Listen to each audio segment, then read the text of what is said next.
Anandapuram diaries cinema കണ്ടു. നമ്മുടെ മീന മാഡത്തിൻ്റെ ഗംഭീരമായിട്ടുള്ള തിരിച്ചുവരവാണ്.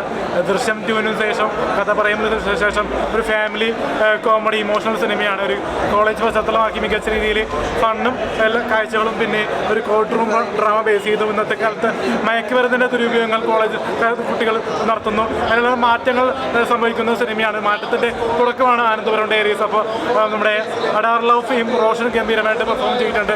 പിന്നെ ശ്രീകാന്ത്, അഭിഷേക്, അങ്ങനെ ധാരാളം പുതുമുഖ ആർട്ടിസ്റ്റുകൾ, ഷിക സന്തോഷ്, അങ്ങനെ കുറേ ഒട്ടുമിക്ക ആർട്ടിസ്റ്റുകൾ നല്ല രീതിയിൽ പുതുമുഖങ്ങളും അഭിനയിച്ച് തകർത്തുണ്ട്. പിന്നെ റോഷൻ്റെയും മീനയുടെയും അതിഗംഭീരമായ പെർഫോമൻസ് ആണ്. തീർച്ചയായും കാണേണ്ട ഒരു കോളേജ് മൂവിയാണ്. ക്യാമ്പസ് മാത്രമല്ല, ഫാമിലി പരിപാടിയും അല്ലല്ല, കുറച്ച് സീരിയസ് പരിപാടി ഉണ്ട്. അത് മീന ചേച്ചിയുടെ ഗംഭീര പെർഫോമൻസ് ആണ്. കുറേ ഇമോഷൻ സാധനങ്ങളൊക്കെ ഉണ്ട്.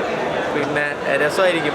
ഇൻ്റർവെല്ല് കഴിഞ്ഞിട്ട് നമുക്ക് ഇൻ്റർവെല്ലിൽ കുറേ സ്ഥലങ്ങളിൽ കൊണ്ട് നമ്മളെ ഇത് നോട്ട് ചെയ്ത് വെച്ചിട്ടുണ്ട്, ഡൗട്ട് അടിപ്പിച്ച് വെച്ചിട്ടുണ്ട്, എന്താ സംഭവം എന്ന് പിടിയിട്ടാണ്.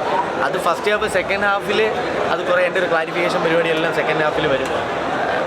കുറച്ച് കണ്ണൊക്കെ നിറയും. ഇതിൽ ഭാര്യയുള്ള ക്യാരക്ടറാണെന്നൊക്കെ ഇതിലൊരു ഭാര്യയുണ്ട്.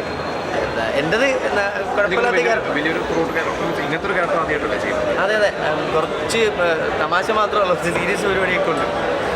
രസമായിട്ട് വന്നിട്ടുണ്ടെന്ന് തോന്നുന്നു. ഞാൻ ഹാപ്പിയാണ്.